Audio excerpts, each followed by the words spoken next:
Esto es La Entrevista con Raúl Valladares.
Con la reciente inauguración de la subestación eléctrica en Danlí, El Paraíso, el Poder Popular menciona que este es solo un ejemplo de las inversiones que realiza en el sector energético del país, el cual había estado abandonado durante los gobiernos nacionalistas. Y aunque reconocen que todavía falta mucho por hacer, responden que estos pasos son apenas los primeros para rescatar del abandono a la Empresa Nacional de Energía Eléctrica. Esta obra en Danlí beneficia a cerca de 90,000 personas en 7 municipios del departamento del Paraíso, con la generación de 10 megavatios de potencia firme, con la instalación de 11 generadores, proyecto que forma parte de la inversión histórica que hace en el sector de energía a nivel nacional, que en 30 meses de gobierno supera los 14.502 millones de lempiras, señalan desde el Poder Ejecutivo. En Casa de Gobierno recuerdan que a partir del 2022, con la aprobación de la ley especial para garantizar el servicio de energía eléctrica como un bien público de seguridad nacional y un derecho de naturaleza económica y social, han favorecido a más de 900,000 hogares con energía gratis y renegociación de 25 contratos de generación de energía, 18 adendas y 7 memorandos de entendimiento, lo que representa para el Estado un ahorro cerca de 30 millones de lempiras, entre otras muchas actividades de suma trascendencia.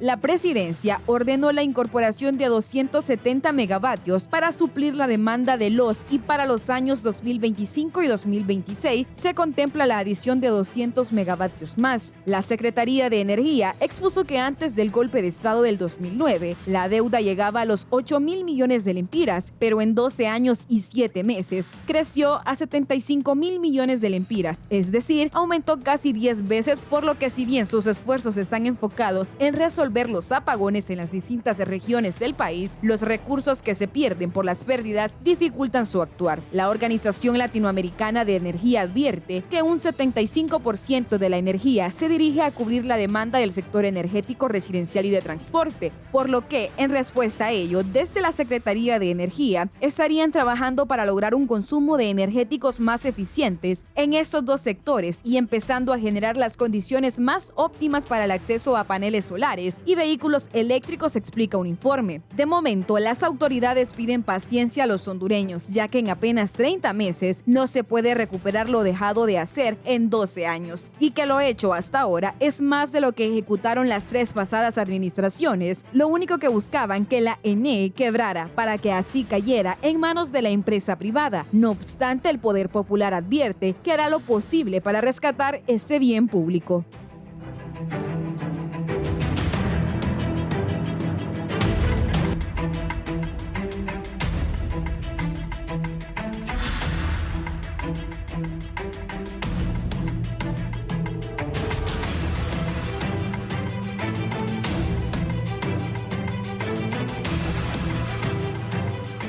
Buenos días, que tengan una buena semana. Bienvenidos a la entrevista de Canal 11 y Radio Visión Honduras. Si en algún momento va a salir de su casa, puede sintonizarnos en la 90.1 aquí en la capital de la República, 90.9 en San Pedro Sula, 93.5 en La Paz, Comayagua y Guatepeque, el corredor central, 90.3 en la cálida Choluteca y la 105.5 en el litoral atlántico de Honduras. Puede seguir la entrevista de Canal 11 y Radio Visión Honduras. Un tema súper interesante. El gobierno realiza inversiones estratégicas para garantizar el servicio a los hondureños. Hoy vamos a hablar el tema del ENE y han tomado a bien acompañarnos el ministro de Energía y gerente de la Empresa Nacional de Energía Eléctrica, el ingeniero Eric Tejada. Ministro, bienvenido. Buenos días, Raúl, un gusto estar aquí siempre en tu tan gustado programa. Gracias también el gerente de Coordinación Técnica de la Empresa Nacional de Energía Eléctrica, el ingeniero Cristian Sanabria. Cristian. Muy buenos días, pueblo hondureño. Estamos aquí pues para conversar con el licenciado Raúl Valladares de los temas sustanciales del ENE y espero que este programa sea de aprendizaje y motivador para todo el pueblo hondureño para mantener la vigencia pública de la Empresa Nacional de Energía Eléctrica. ¿Cuál es la situación del ENE en este momento? ¿Cómo se encuentra el ENE? Mire, la situación heredada del ENE fue bastante grave. Yo diría que no solo del ENE, sino de todo el sistema eléctrico a nivel nacional, ¿no? Además de todos los temas de corrupción ya ampliamente hablados, hubo una irresponsabilidad en torno a las inversiones que se tenían que hacer en el subsector, en líneas de transmisión y en circuitos de la red de distribución. Hay circuitos que son emblemáticos en cuanto a la sobrecarga y sobresaturación que tenían, ¿no? Uno es el de Valle de Ángeles y Santa Lucía, que estaba absolutamente colapsado por el crecimiento urbano desmedido, ¿no? Más que desmedido, desordenado. Y otro es el de Bosques de Jucutuma, el L295, que también un circuito en retorno allá en la zona norte, que estaba colapsado, ¿no? Entonces ese es un ejemplo de esos dos circuitos donde, como dicen popularmente, usted no podía conectar ni un ventilador. Es un poco el reflejo de cómo estaba el sistema eléctrico nacional, ¿no? La situación financiera del ENE recibida sigue siendo aún, no vamos a engañar a la gente, complicada, ¿no? La deuda total del ENE y la bancaria, subió de 8.000 millones de lempiras en 2010 a 72.000 millones en 2022, ¿no? Eso es casi 8 veces. Se emitieron dos sendos bonos soberanos justamente para cubrir el déficit del ENE, producto de el endeudamiento y el crecimiento rampante de las pérdidas. Las pérdidas crecieron del 2010 al 2022 14.1%, ¿no? ¿Eso en millones cuánto es? Si acumula, usted recuerde que el tema de pérdida es acumulativo, ¿no? Usted va acumulando por años. Si lo acumula eso, lo va sumando año por año, lo que representó fueron 95.000 millones de lempiras. Esas pérdidas. Lo que nosotros recibimos fue un camión desbocado que era muy difícil de frenar. Consideramos que ya estamos en la ruta adecuada, pero sí la situación recibida fue prácticamente en calamidad pública y se ha tratado de hacer las inversiones y avanzar en el ordenamiento del sector y del subsector para sobre todo rescatar la empresa, que es la decisión de la presidenta, ¿no? Ingeniero. Licenciado, señor ministro, pues reiterarles nuevamente muy buenos días y ahora dirigirme al pueblo hondureño para explicarles, como decía el poeta y escritor Rafael Eliodoro Valle, él decía: la historia de Honduras se puede escribir en una lágrima, y en este particular caso lo traemos también al ENE. La historia del ENE también se puede escribir en una lágrima, porque el ENE, fundada en 1957, fue construyendo poco a poco sus grandes proyectos de generación para abastecer completamente la demanda nacional sin necesidad de la generación privada. Pero en la década de los 90, con el modelo neoliberal, el deterioro de lo público, se socavó al ENE durante 10, 12 años, desde el 94 hasta el 2004-2006, se revirtió completamente la situación de la matriz energética y pasó a ser suministrada por esas empresas privadas, sobre todo térmicas, y todos sabemos aquí quiénes son las grandes empresas térmicas que mantienen los oligopolios, el oligopolio de generación en el país. Pero la ENE, esa lágrima que representa el ENE en los ojos del pueblo hondureño, realmente que toda empresa, para poder subsistir, necesita tener reducidos sus costos e incrementados sus ingresos. Estos oligopolios de generación representan costos para el ENE y a su vez los ingresos de la misma, que la caja de la empresa es la distribución donde se hace el cobro, el recaudo, fue afectada y socavada durante los últimos 12 años, 7 meses, como decía el gerente, por el incremento de las pérdidas. Este incremento de pérdidas, si uno no cobra lo que entrega de energía, le pega en sus ingresos. Es decir, menos ingresos, más costos con contratos sobrevalorados de generación. Esta es una fórmula perfecta para destruir a cualquier empresa, a tal grado de que hoy en día la deuda total del ENE, entre generadores, entre la deuda bancaria, supera incluso la valorización de sus activos. Esto es algo muy grave, es algo que se construyó durante mucho tiempo y en toda empresa, Raúl, donde deben más de su lo que deuda tienen, vale más que los activos, se puede considerar como una empresa prácticamente desahuciada o en estado sumamente crítico. Esa es la ENE que se recibió, esa es la ENE que nos entregaron los cárteles de generación que tienen secuestrado el mercado eléctrico y también los cárteles financieros que se lucran de tener a la ENE reducida a su más mínima expresión para generar ese cobro, no solamente de capital, sobre todo de intereses, que les viene a llenar sus bolsillos a costas de que el ENE esté quebrada. ¿Y qué han hecho en lo que ustedes han administrado? Ya estamos en agosto del 2024. Lo que se ha hecho es algo tan importante, Raúl, que comienza desde que la presidenta da su discurso en el Estadio Nacional y desenmascara cómo los oligopolios de generación y los cárteles financieros que sangran al ENE mediante los intereses, ella los desnudó en ese discurso y le dijo al pueblo hondureño: tomaron la Comisión Reguladora de Energía, tomaron el operador del sistema, que es de donde se despacha la energía, hicieron normas y regulaciones en detrimento del ENE y a favor de la empresa privada a través de sus generadores y la banca. Entonces, cuando la presidenta desenmascara toda esta mantra de corrupción que ha subsistido durante 12 años, 7 meses y que es arrastrada desde hace muchas décadas atrás, y la posiciona ante el pueblo hondureño y dice: hay que parar la privatización del ENE, entonces el primer gran paso, Raúl, es cuando la presidenta promulga la ley de energía y la envía al Congreso Nacional a través del ministro Eric Tejada.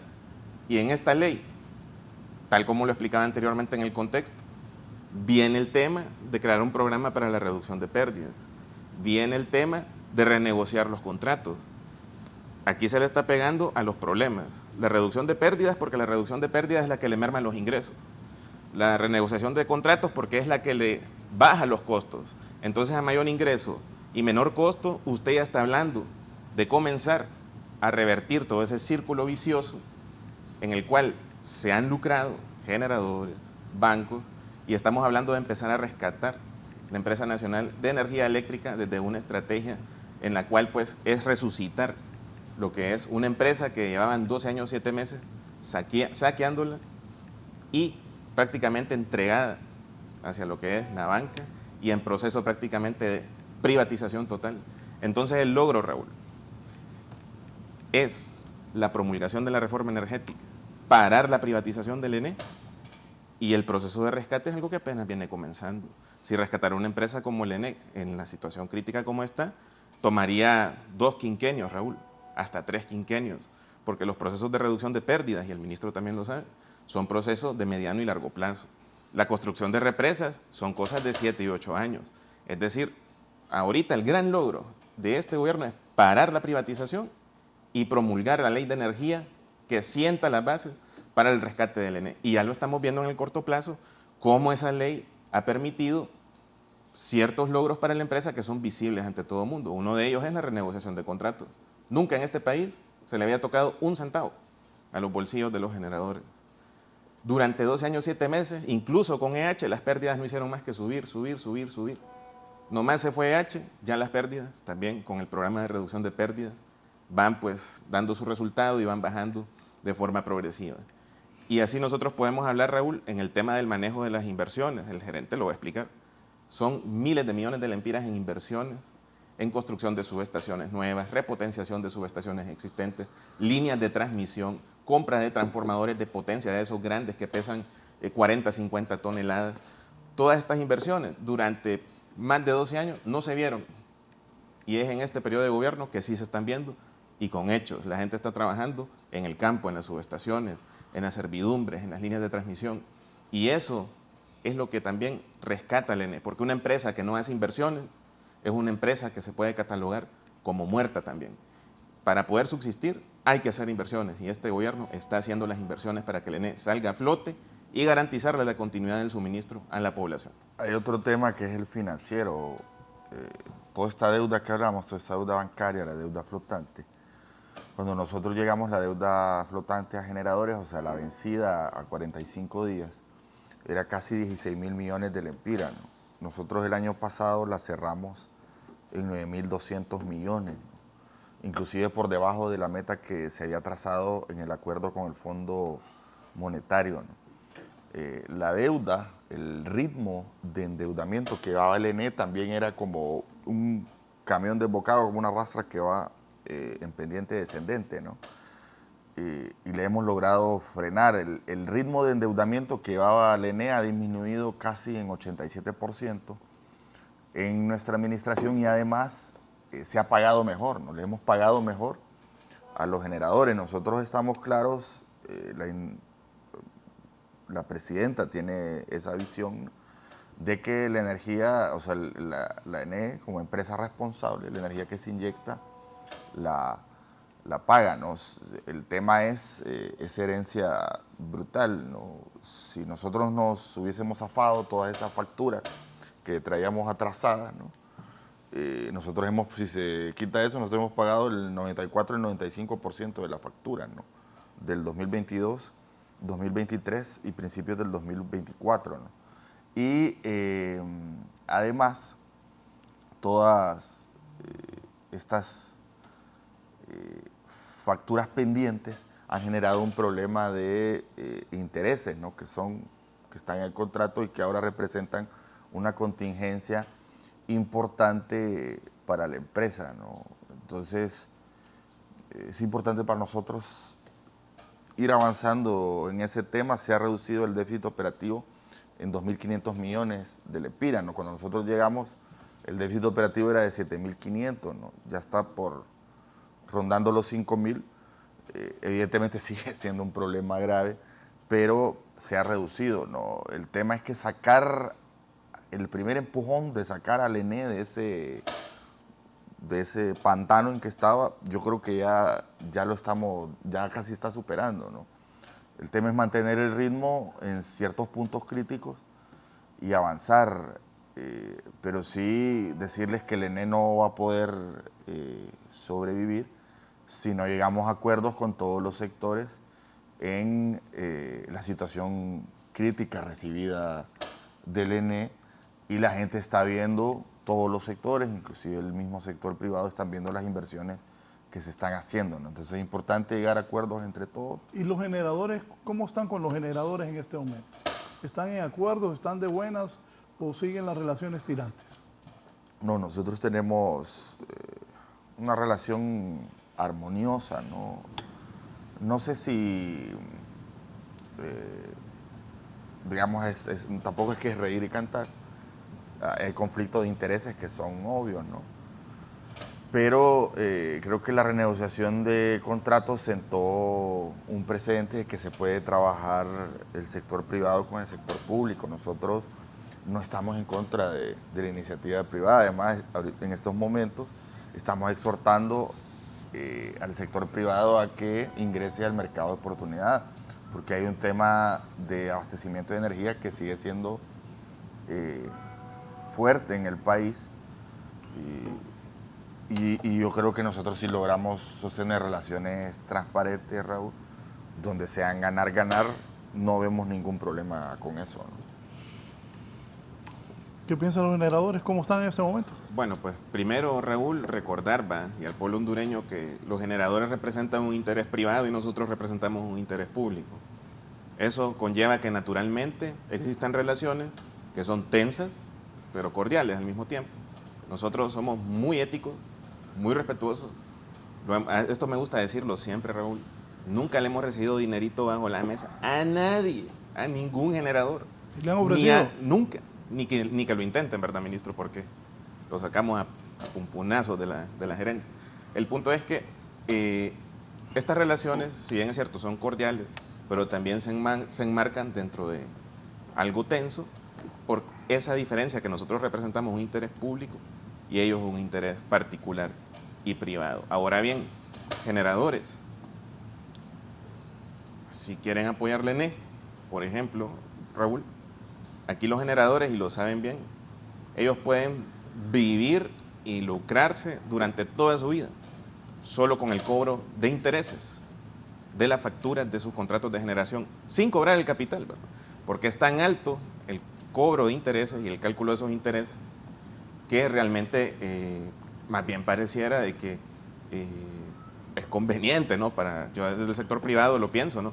Que la ENE esté en quiebra, que esté con pérdidas altas y estarme lucrando de los intereses y que el capital siempre pues se mantenga ahí constante, ¿no? Sin bajar ese capital. Entonces, un ejemplo es que estos intereses, Raúl, se van a dirimir no a los tribunales de justicia, ¿no? Del Estado hondureño, se van a Cámara de Comercio, donde se habla de laudos arbitrales, donde la justicia está privatizada, pues. Y el señor ministro también nos puede comentar un poco de eso, pues, de que muchas veces se ejecutan estos laudos por órganos que imparten justicia, que no son nada más que justicia privatizada, donde condenan al ENE a laudos y a títulos ejecutivos de pagos de 1.000 millones, 2.000 millones, 8.000 millones de lempiras. Son cifras sumamente escandalosas que le dan escalofríos a cualquiera y le pueden, con un embargo, Raúl, parar toda la empresa. Entonces, si le quieren ayudar al ENE, comiencen por bajarle a ese tema de estar pues ejecutando títulos y laudos en lo que son las cámaras de comercio, que es justicia privatizada, y denle un respiro al ENE. El ingeniero Mario Gómez López dice sobre lo que dice el ingeniero Cristian, el mismo discurso, otros son los culpables y ahora resulta que ocupan 3 periodos presidenciales para reducir las pérdidas y construir hidroeléctricas, pero en la oposición celebraban que cerraran y quemaran proyectos privados. Ahora nadie quiere invertir en estos proyectos. Esto se parece a Diego Vázquez, el entrenador de Motagua que dijo que ocupaba 3 torneos para ganar uno de fútbol. Bueno, pues lo que le puedo decir a la persona que escribió es que escribe desde la ignorancia, porque no conoce aparentemente el agujero en el que se hundió el ENE. Realmente que el tema del ENE es un tema crítico. También desconoce el tema técnico, que la construcción de represas no es en 3 y 4 años, es en 8 años, 7, 8 años. El tema de que la reducción de pérdidas, tan compleja como está en el país, es un tema también de mediano y largo plazo.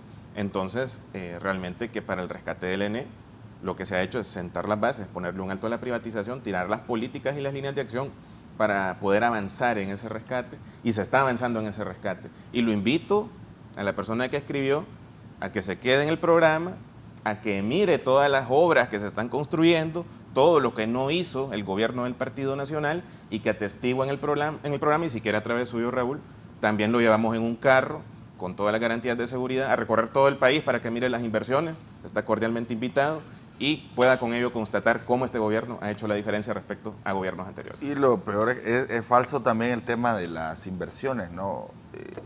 Ya a nivel internacional se está viendo toda la inversión que se está haciendo en la ampliación de subestaciones, en la red de distribución, en la red de transmisión, y nunca hemos recibido tanta deseo de invertir, ¿no? Justamente estamos en la etapa final de un memorando de entendimiento con una empresa china que desea introducir 300 megawatts al mercado de oportunidad por etapas, ¿no?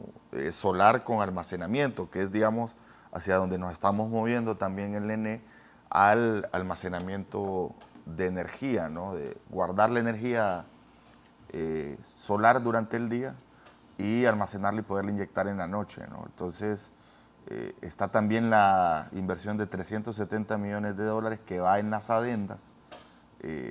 Más adelante me imagino vamos a tocar ese tema, Raúl, de las adendas, de Total Energy, ¿no? Que es una empresa monstruo en Europa, muy reconocida en el sector energético a nivel mundial, que además de la inversión en generación, que es eólica, plantea la construcción de una línea de transmisión, ¿no? Que es el Bijagual-Zamorano, una línea de transmisión importante. O sea que el tema de inversiones, más bien estamos haciendo acopio de todas las empresas que están deseosas de invertir, ¿no? Sí, voy a salir de un tema doméstico que le importa. Bueno, la gente de Tegucigalpa, ayer recibí reportes. Ahí te mandé, Elder, para que los dos distinguidos invitados le expliquen a la gente y tengamos conocimiento. Dice, subestación Toncontín de 8 a 4, ayer el residencial Los Hidalgos, Santa Cruz, Universidad Católica, Residencial Francisco Morazán, Ciudad Nueva, Las Casitas, Embotelladora La Reina, Plata de Tratamiento Los Laureles, Colonia La Felicidad, Villa Los Laureles, Lepaterique, Subestación Toncontín. Te envié otro también que ahí dice, bueno, vamos con lo primero. La gente me decía ahí, ¿por qué se hizo corte de energía? Esta gente me habló que todos los domingos les cortan de 8 a 4 de la tarde. ¿Qué sucede? Sí, mire, ahí estamos, ese circuito de Toncontín, ¿no? Que lleva toda esta parte de la ciudad, Toncontín, las Américas, las Hadas, las Uvas, toda esa parte, ese sector de la ciudad, ese circuito también era uno de los más sobrecargados, ¿no? Que había en el país, y se está construyendo un circuito nuevo porque si no, no se puede satisfacer la demanda. Entonces esos trabajos se están haciendo generalmente los domingos de 8 a 4 de la tarde, ¿no?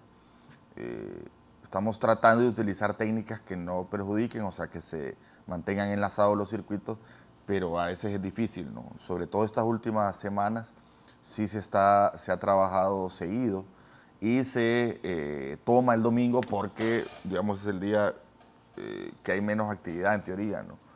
Pedirle paciencia a la gente por unas cuantas semanas probablemente, mientras este circuito se termina de construir, ¿no? Un circuito nuevo, ¿no? ¿Unos 10 domingos más? No, no. No, pues sí, es que es la pregunta. No creo que 10 domingos, pero sí un par de domingos más. Licenciado Raúl, realmente que... Lo hice reír. La verdad que sí. Realmente que yo suelo decirle a la población, ¿verdad? Sobre todo en la zona de Tegucigalpa y San Pedro Sula ahorita, tal como lo va a presentar el ministro. Antes se hacían interrupciones de circuitos solo para que la gente no consumiera energía y maquillar los indicadores de pérdidas y decir que las pérdidas estaban bajando.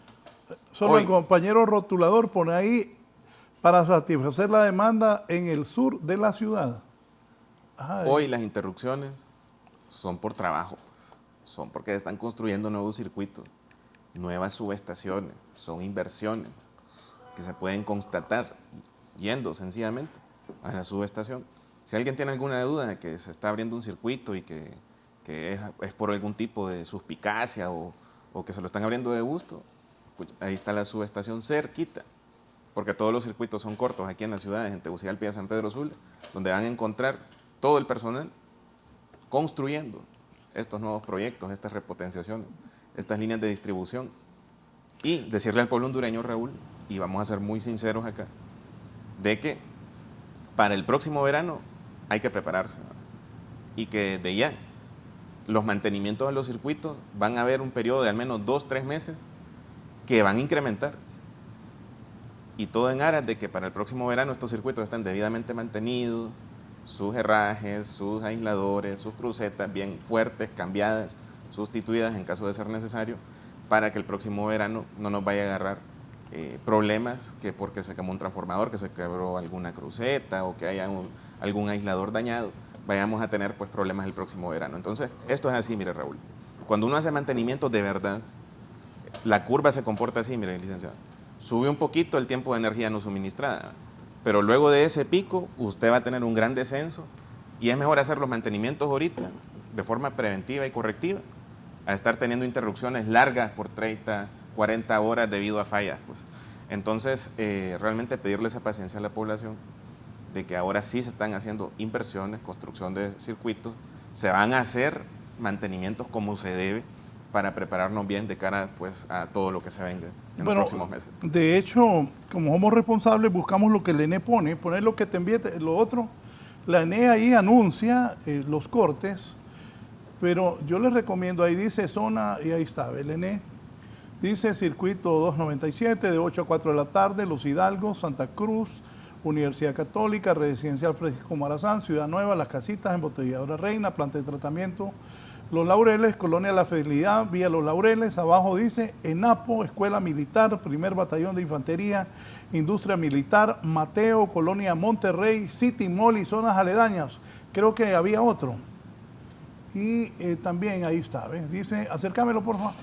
Parte de la residencial La Uvas, El Sauce, parte de las colonias Las Hadas, parte de Los Ángeles, Modelo, Colonia El Periodista, Colonia Lumias, Vía Santa Mónica, Residencial Los Robles, Nacional de Envases, El Potrero, Ucén, Las Torres, Venadito, Granitos y Terrazos, Polimer, Procosa, Ecosa, bueno, HR, es parte de la colonia Santa Bárbara.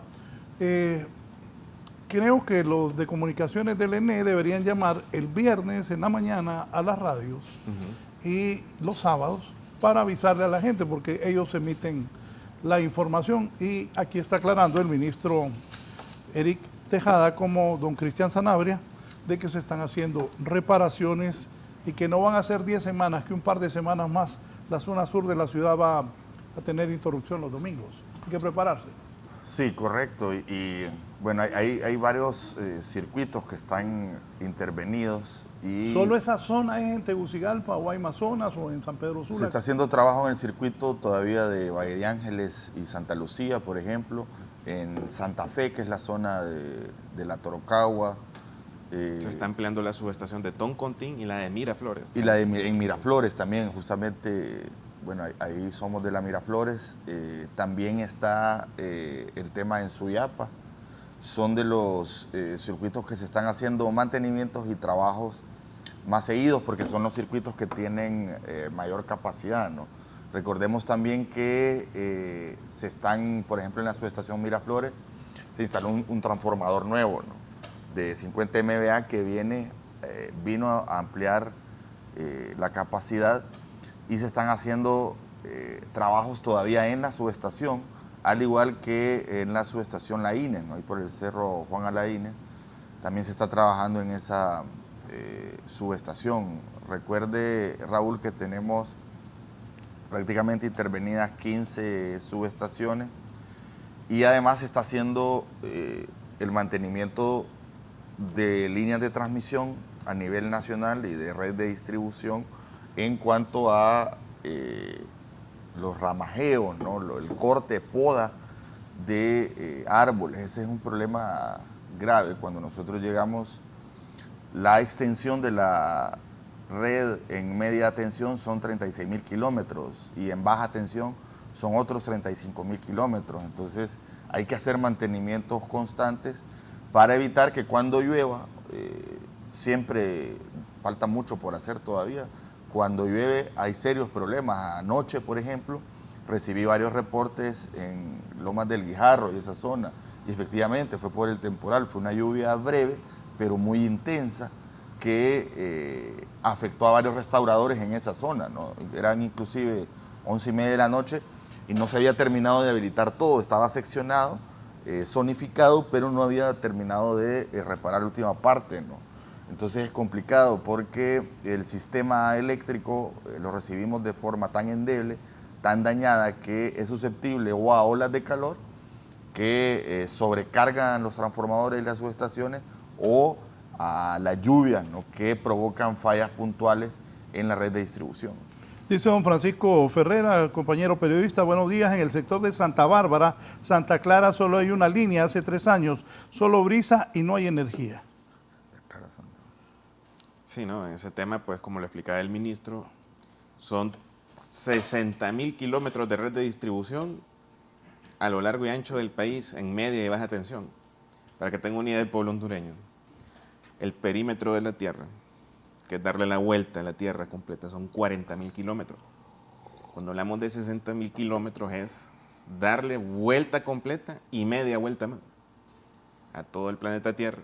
Esa es la cantidad de kilómetros de red de distribución que se entregaron en su mayoría con más de 100.000 postes podridos, con conductores quebradizos, viejos, deteriorados, que se entregaron con una red endeble y raquítica, donde no se hicieron inversiones para mejorar lo que es la robustez de la red, sino que se suscribió un contrato con un operador internacional colombiano, donde solo se le pagaba para operar y mantener. Operar y mantener es operar y mantener lo que existe, pues, sin ampliar, sin robustecer la red eléctrica acorde a las necesidades y el crecimiento de la demanda. Entonces, en todos estos casos, nosotros vamos a llegar, vamos a repotenciar esos circuitos, vamos a hacer los mantenimientos preventivos y correctivos y tocar todos los circuitos críticos y largos que pasan por las montañas, que pasan por los vados. Entonces, ahí es donde no querían llegar aquellos de que reducían sus costos para maximizar sus ganancias, que les dolía en la bolsa mandar una operatividad a la montaña, al valle, allá retirado de lo que son las grandes ciudades, para darle mantenimiento a los circuitos. Eso cambió desde que se fue EH y va a seguir mejorando cada año que pase para darle el debido pues, mantenimiento y la debida atención a todos esos sectores rurales que muchas veces, pues, bueno, no muchas veces, han sido olvidados por muchos gobiernos, por diferentes gestiones del ENE, pero que esta gestión sí se está preocupando por darle mantenimiento y solución a esos problemas, y muestra de ello son las plantas de generación que se están inaugurando en sectores como Danlí. ¿Desde cuándo no se hacía algo en Danlí, ministro? Décadas.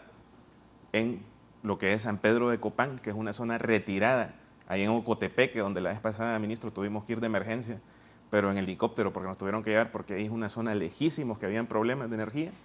Nos tuvimos que ir a reunir con la población, donde les prometimos que se iba a instalar una planta de 20 megavatios en Copán, y esa planta ya está en pruebas y lista para inaugurar. Entonces, a todos esos lugares recónditos, la ENE está llegando. El proyecto Perla, ministro, en Brus Laguna, en Guanaja. Entonces, la ENE sí se está preocupando por los sectores rurales, los sectores montañosos, allá donde nadie quería llegar. Nosotros vamos a llegar, estamos llegando y vamos a darle respuesta a la gente, Raúl. Y ya me recordó, ¿cómo quedaron en Guanaja? Bueno, en Guanaja está en el proceso de intervención. Decir que la figura de la intervención, como se contempla en la Ley General de la Industria Eléctrica, en el artículo 8, plantea básicamente que un consejo, una junta o comisión interventora toma las riendas de la empresa. Es decir, que ha habido un bloqueo brutal por parte de Belco y que prácticamente ha sido el ENE que ha tenido que arreglárselas para continuar con la operación, ¿no? Nosotros, el proyecto Perla, que es un sistema fotovoltaico híbrido, ya está funcionando en la isla. Es un proyecto del ENE que va a iniciar más bien en septiembre su segunda etapa para ampliarlo a 3 megawatts, ¿no? Fue importante también mejorar el trabajo que ha hecho, o sea, desplazamos casi 15 cuadrillas para mejorar la red de distribución que estaba prácticamente podrida, destruida, ¿no? Y eso había que hacer ahí un balance de fases y es eso lo que se ha trabajado, ¿no? Siento yo que estamos en una etapa intermedia de la intervención y que será la CREE como el ente regulador del sector que tendrá que tomar decisiones en cuanto a la continuidad de la operación. Sí. Voy a hacer una pausa. Esta mañana con nosotros el ministro de Energía y gerente del ENE está don Eric Tejada y el ingeniero Cristian Sanabra, que es el gerente de coordinación técnica de la Empresa Nacional de Energía Eléctrica.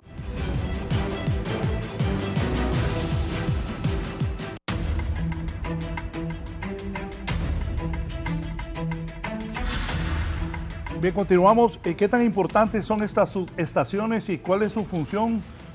Si nos explica, ministro. Sí, bueno, miren, en el país existen alrededor de 86 subestaciones De esas 86 hay 56 que son las que distribuyen la energía a nivel nacional, ¿no? Recordemos que, digamos, tenemos 3 etapas fundamentales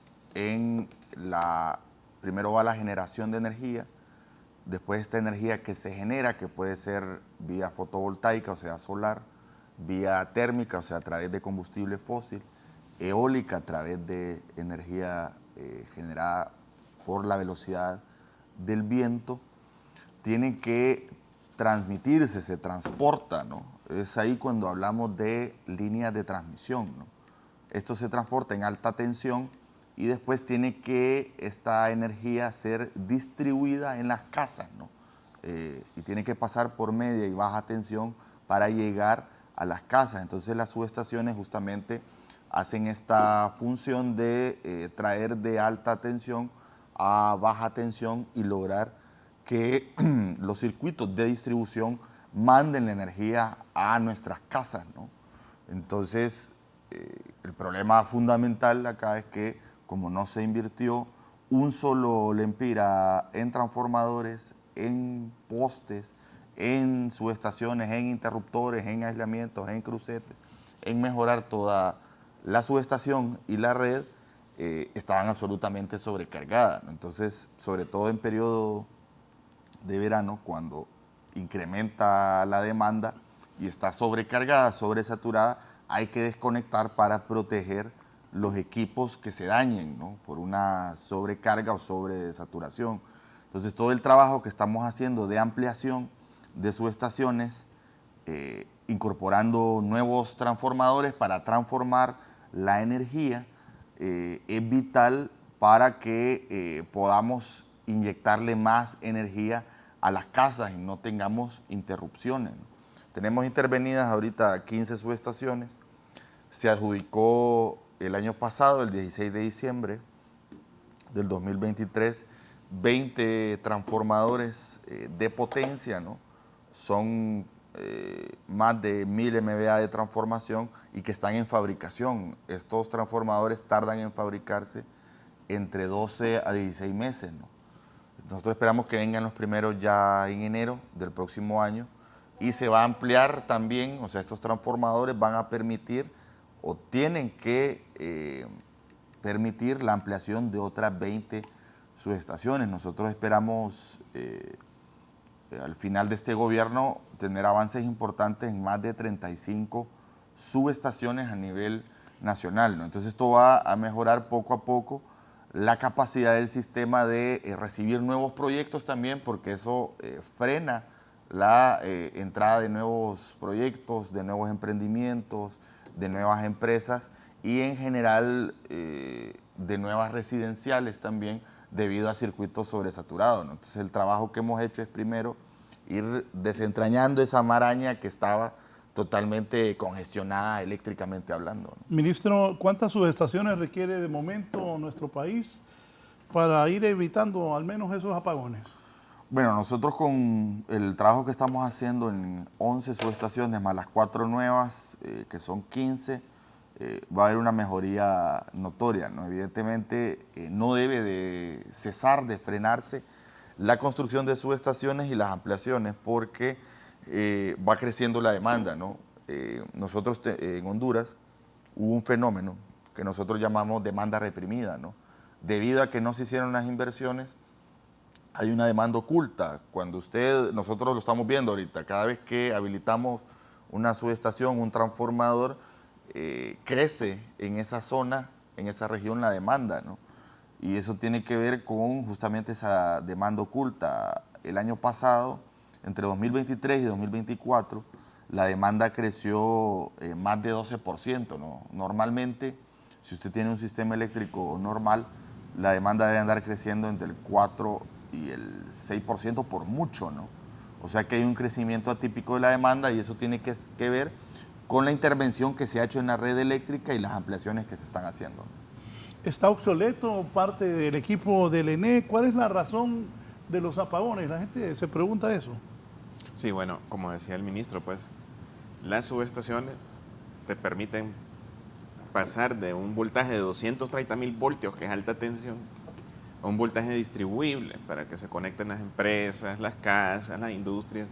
Eso es lo que hace una subestación, transformar de alto voltaje a un bajo voltaje para poder distribuir la energía. Complementando lo que dice el ministro, todas estas subestaciones, por ejemplo, todas las del Valle de Sula, vamos a poner ese ejemplo, Raúl, porque es la zona donde hay más problemas, todas las subestaciones están sobrecargadas. Es decir, la cantidad de proyectos, de urbanizaciones y demás que el ministro pues describe como demanda de energía, ya no se pueden conectar en estas subestaciones porque llegaron al máximo de su capacidad. Y además de eso, como agravante, son longevas de 20 años o más, casi todas las subestaciones que están ahí, y eso nos produce dos efectos. Uno, que no se puede atender toda la demanda y que esté paralizada la economía, Raúl.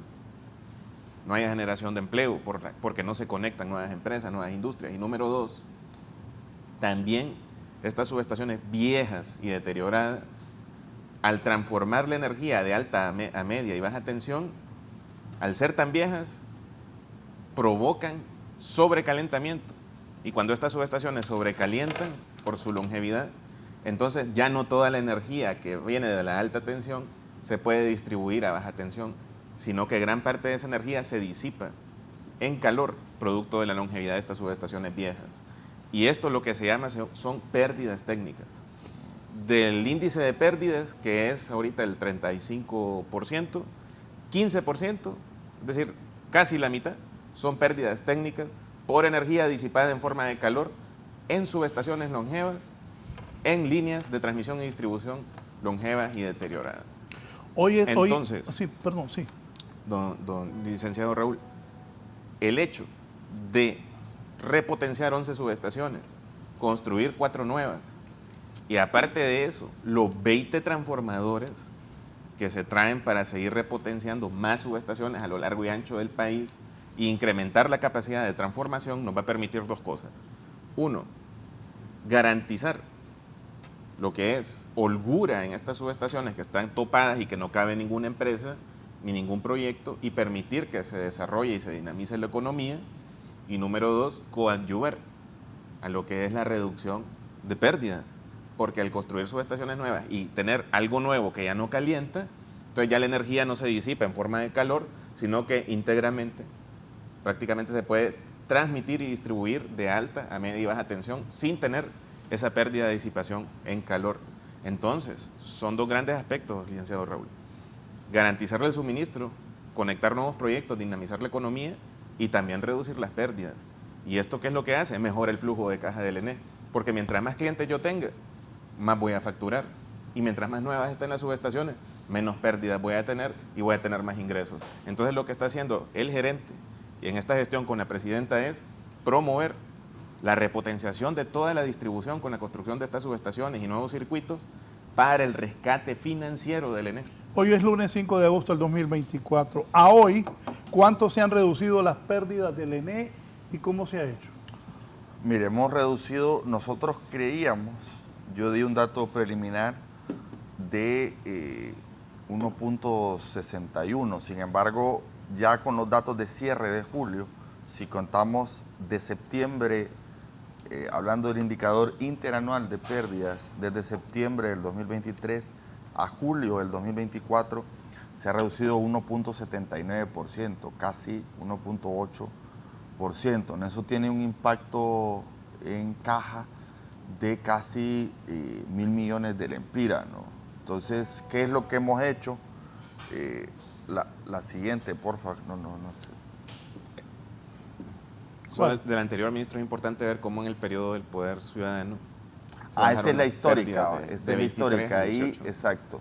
Ahí se puede ver que del 2006 al 2008 y mitad del 2009, antes del golpe de Estado, hay una reducción en pérdidas de casi 5 puntos, ¿no? Que fue justamente el periodo cuando fue gerente la abogada Rixi Moncada, ¿no? Y después, a partir del golpe de Estado, viene una espiral ascendente brutal que representaron más de 14 puntos y un acumulado de 95.000 millones de lempiras en pérdida, ¿no? Nosotros creo que el programa sufrió un bloqueo, ¿no?, por parte de DH para subir las órdenes de servicio que estaba haciendo en el 2023, y eso provocó una distorsión en el ciclo comercial que se vio reflejada en que no se vio la reducción de pérdidas a partir de una estrategia de profundización, de subir esas órdenes de servicio en los sistemas, de implementar las rutas de atención eléctrica, las RAE, y sobre todo, Raúl, de implementar medición inteligente remota con equipo de última generación para control de energía en varias regiones del país, ha provocado la reducción en pérdida, ¿no? Hay una operativa de 355 cuadrillas a nivel nacional y hemos logrado resultados superlativos importantes en departamentos como Olancho, Choluteca, en Copán, en el mismo Francisco Morazán, y seguimos teniendo, tenemos con claridad hoy cómo hay que enfocar la estrategia en algunas zonas como Villanueva, Choloma y Progreso, que se tienen problemas con la ilegalidad y el hurto de energía, ¿no? Nosotros creemos que con el ritmo que llevamos vamos a lograr la meta de 3 puntos, y esto va a ser importante en el impacto financiero de la empresa y continuar con este plan que es a mediano y largo plazo de reducción de pérdidas. Nosotros consideramos que si llegamos a reducir entre 8 y 10% de pérdidas, ¿no?, en los próximos meses por venir, se va a lograr el equilibrio financiero de la empresa. Sí, voy a mencionar, yo voy a leer, porque yo leo, con tal la gente escriba con respeto, yo lo leo con gusto. A los nacionalistas, a los de otros partidos, pues aquí me escribe Javier Villar. Me pone, gobierno realiza inversiones estratégicas para garantizar el servicio público a los hondureños por parte del ENE, que dijo el gerente Eric Tejada, me dice. Pura paja, me. Puedes decir que yo lo digo. Javier Villar, que es miembro del Partido Nacional, fue precandidato a diputado por el Partido Nacional, y me manda Bosques del Merandón hacia Vías Mackey. Cualquier apoyo se les va a agradecer en nombre de los cientos de miles de carros que transitamos por ahí a diario. El Boulevard Mackey, hay retornos que son peligrosos porque están sin iluminación. El Boulevard no tiene mucha iluminación, muchos puntos ciegos. Alumbrado público obsoleto en San Pedro Sula. Cuando uno llamaba al ENE, reportaba y al día siguiente reparaban. Lleva 2 años y nada, solo que no hay pisto, no hay insumos. Voy a trasladar su petición a la gerencia del ENE San Pedro Sula. Javier Villar es de afiliación nacionalista, fue candidato a diputado. ¿Qué hay sobre eso de Vías Mackey? Bueno, miren, el tema del alumbrado público es serio, ¿no? El parque lumínico nacional ronda las 610.000 lámparas que hay en el país, y tenemos una mora de aproximadamente 300.000, ¿no? Ya se están haciendo esfuerzos importantes en San Pedro Sur, el Boulevard del Este, por ejemplo, que históricamente estaba a oscuras. Ya se colocaron las luminarias. Nosotros tenemos como meta este año instalar 73.000, ¿no? Estamos priorizando centros de salud, escuelas, evidentemente, bulevares y espacios públicos, y vamos avanzando, ¿no?, en ese tema que es tan sensible, porque hay un tema de seguridad también en ciertos sectores, tanto de San Pedro Sula y de Tegucigalpa.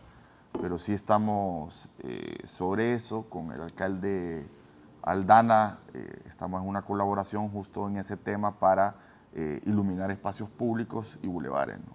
Sí, aquí me dice don Leonel Casco. Buenos días, Raúl, excelente foro. Saludos al doctor Eric Tejada, al ministro de Energía, al ingeniero Cristian Zanabra, gerente de la UTCD, por compartir con la población los esfuerzos como gobierno de nuestra presidenta Xiomara Castro de rescatar y refundar el Sistema Nacional Eléctrico. Sobre todo, combatir esa cultura de hurto de energía en los 56 circuitos de mayores pérdidas de los 196 existentes por medio del Programa Nacional para la Reducción de Pérdidas. La tarea es frontal en todo aspecto. Saludos cordiales, Procurador de los Derechos Humanos, el que escribe. Por aquí tenía una pregunta sobre eso. Me dicen de la UTCD. Dice, futuro de UTCD, ¿cómo se irá? ¿Hasta cuándo se integrará completamente al ENE? Bueno, digamos que el proceso de integración avanza, sí va a tomar más tiempo de lo que nosotros habíamos planificado. Cuando nosotros tomamos el control de la operación el 18 de agosto del año pasado, que se fue EH, creamos justamente la UTCD, ¿no? La Unidad Técnica de Control de Distribución, con un régimen amparado en el fideicomiso, ¿no? ¿Por qué se tomó esta decisión? Básicamente porque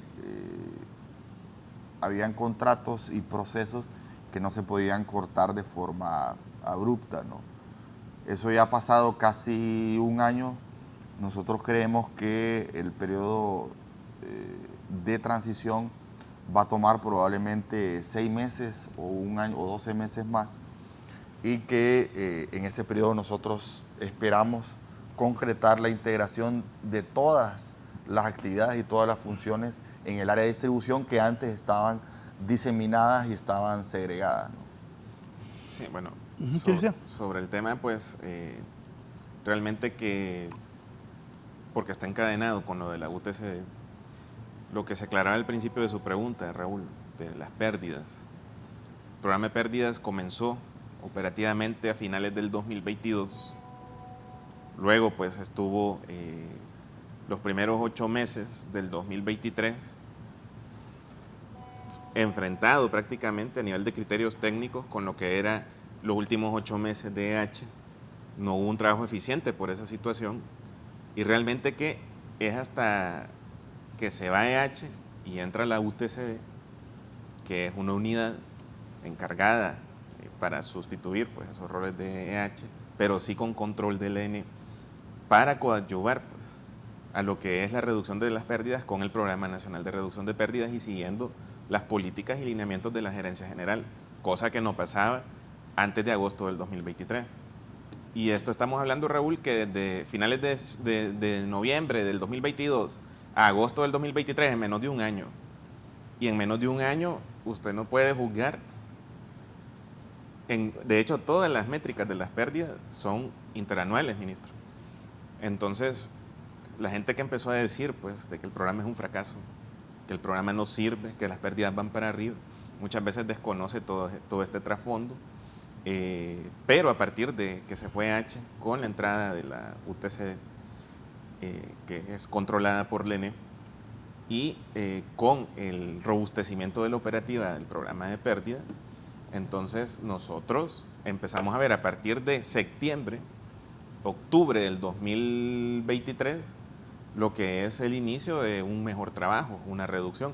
Si usted regresa a la gráfica anterior, por favor, póngame la anterior. Anterior a esa.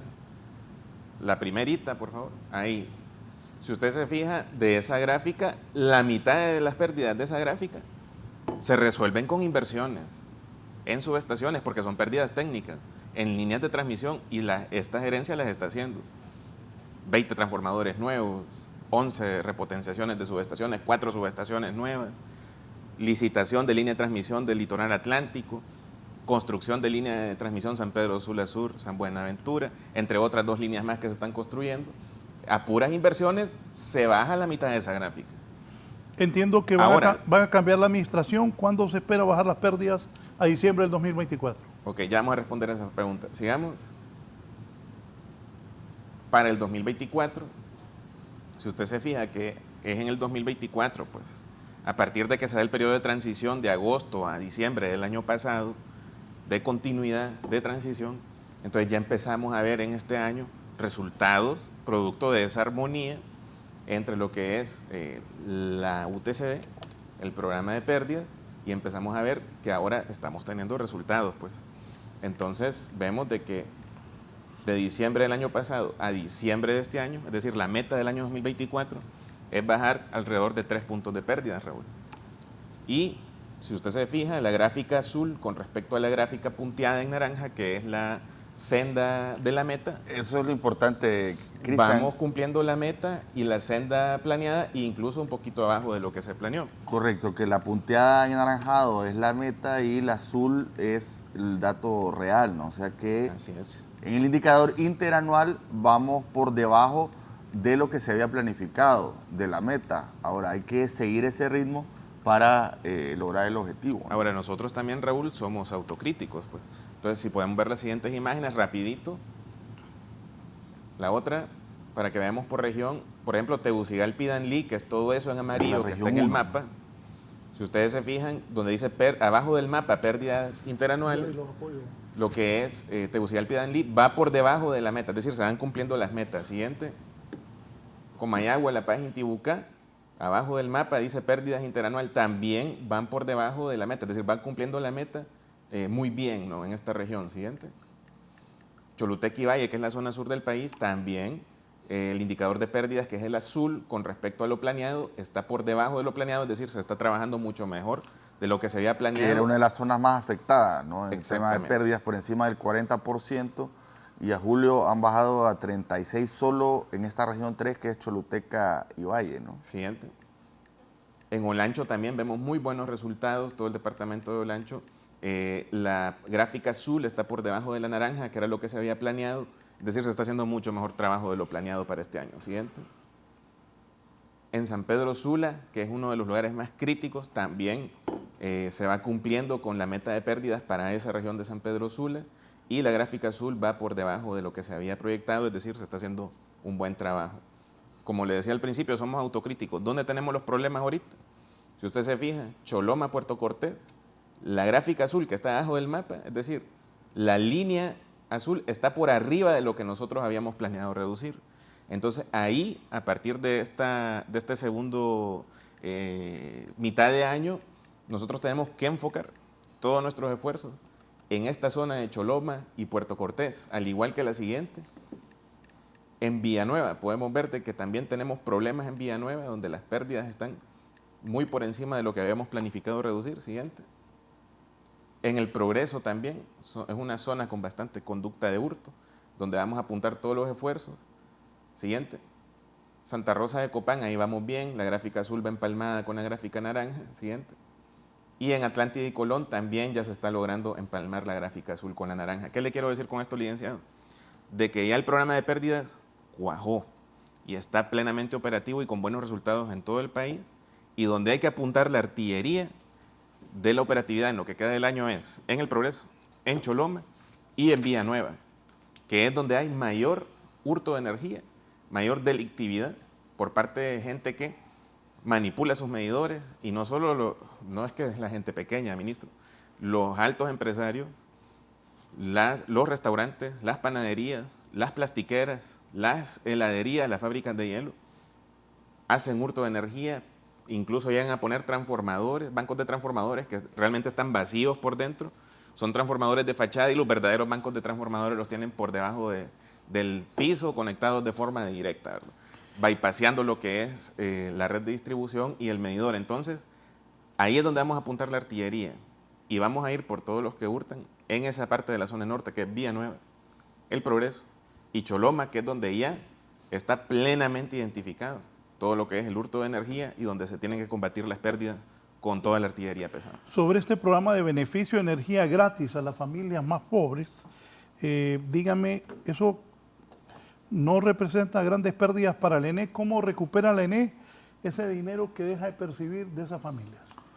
Mire, para empezar, es un alivio económico brutal para las familias, ¿no? Son más de 900.000 familias las que se benefician con el programa con el subsidio a la energía gratis, ¿no? O sea, quienes consumen menos de 150 kilowatt hora menos. Lo que representa para el Estado este subsidio, recuerde que es 60-40 y que hay aproximadamente 23.000 grandes consumidores que también aportan al subsidio cruzado, ¿no? Entonces, no hay que verlo en términos de que es una carga para el Estado, sino que es un apoyo directo a las familias más vulnerables del país, que ese dinero que se ahorran de la factura de energía pueden destinarlo para enviar a sus hijos a las escuelas, a los colegios, a las universidades y para abastecerse de comida en algunos momentos del mes, ¿no? Entonces, es una política de las más exitosas del gobierno de la República, en cuanto que la gente lo siente directamente y les permite tener un alivio económico. Además, el subsidio tiene un impacto en inflación, ¿no?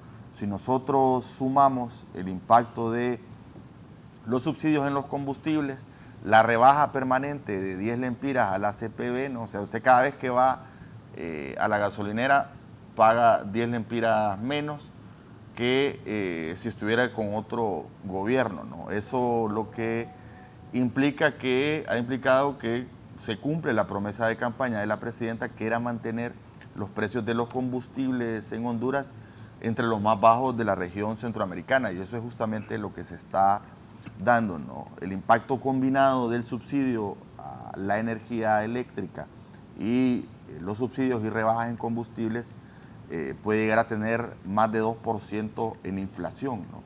Lo cual es importante colectivamente para mantener los precios de la canasta básica, por ejemplo, y de otros insumos a un nivel aceptable, ¿no? ¿Cuántas empresas están en mora con la ENE?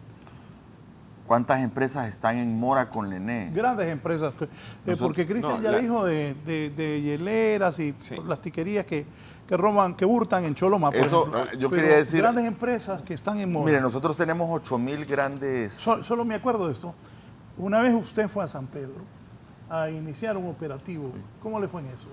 Ahí recuperamos, solo en esa empresa recuperamos alrededor de 9 millones de lempiras, ¿no? Ahí, la ENE tiene un poco más de 2 millones de abonados, de clientes, ¿no? De esos hay 8,000, que es un grupo reducido de grandes consumidores, que generalmente son grandes empresas, ¿no? Esos están medidos remotamente, telegestionados y, a decir verdad, de esos 8,000, la mayoría están al día ilegales, ¿no? El tema es los que no están registrados, o sea, Exacto. hay un subregistro ahí debido a un crecimiento que ha habido, y otros los que manipulan los equipos de medición telegestionada, ¿no? Hay que decir algo importante, Raúl. A nosotros nos acusaron porque nosotros empezamos a publicar a clientes comerciales, sobre todo, que estaban en ilegalidad, que manipulaban los medidores y que provocaban fraude y hurto de energía, ¿no? Y nos empezaron a decir algunos sectores que estábamos atacando a los pequeños y medianos empresarios, ¿no? Y eso no es así. Nosotros lo que estamos haciendo es procurando que haya una competencia leal, ¿no? El que está robando, hurtando energía, como emprendedor, como empresario, y entra al mercado, va con una ventaja adicional que no la tienen nosotros. Nosotros felicitamos y congratulamos a los empresarios que con esfuerzo también pagan su planilla y pagan la energía eléctrica y asumen todos sus costos.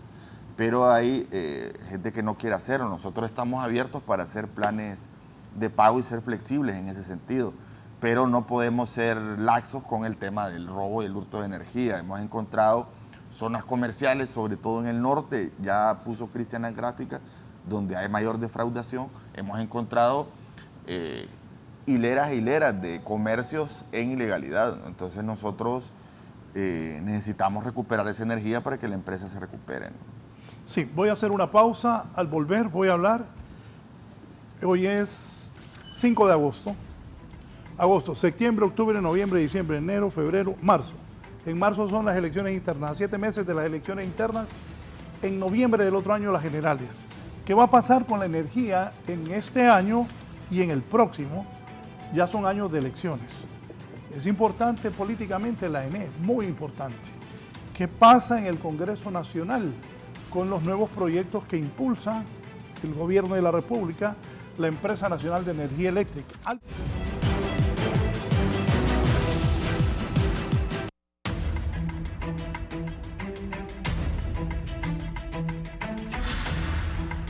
Bien, continuamos.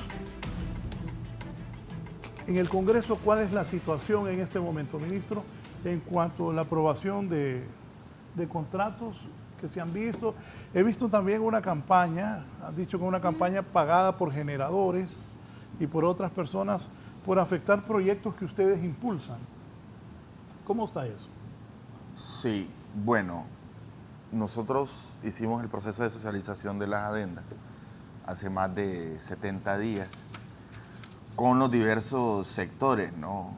Primero estuvieron todas las bancadas representadas en el Congreso Nacional, hubo organizaciones de sociedad civil, estuvieron las universidades, ¿no? Estuvo la Universidad Nacional Autónoma de Honduras, estuvo el CIMEC, que es el Colegio de Ingenieros Químicos, Eléctricos y Mecánicos, estuvo también el COEP y las asociaciones de generadores, ¿no? La AER, la APE, que son las clásicas asociaciones de generadores, y se les entregaron las adendas, ¿no? Nosotros también subimos pocos días después a un portal web del ENE las adendas, o sea que son hace mucho tiempo de dominio público, ¿no?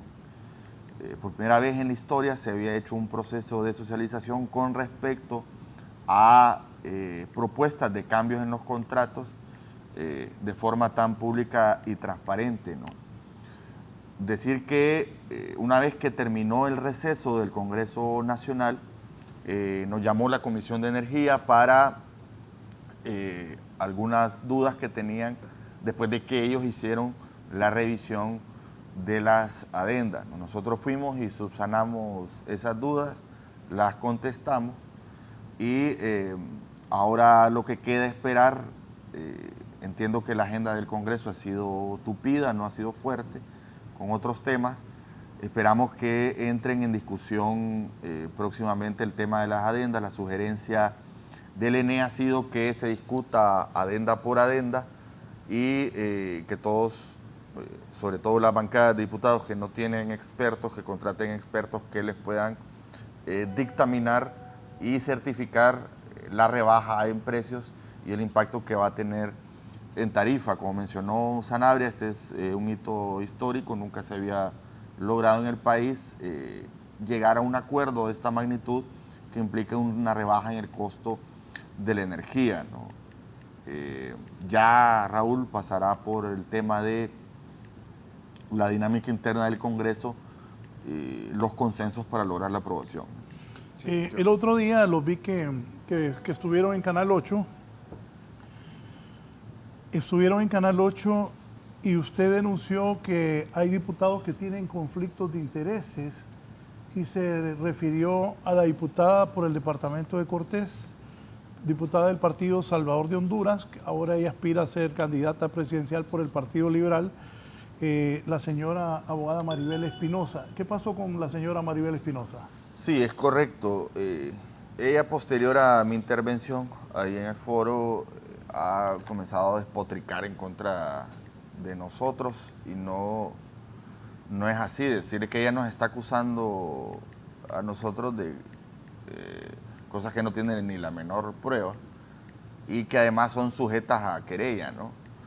Lo que sucedió fue que nosotros, acabando de asumir la gerencia del ENE ya por finales de febrero, principios de marzo del 2022, sostuvimos una reunión con la representación de el fideicomiso, del fiduciario, ¿no? Que es Banco Ficosa, en el fideicomiso de EH, ¿no?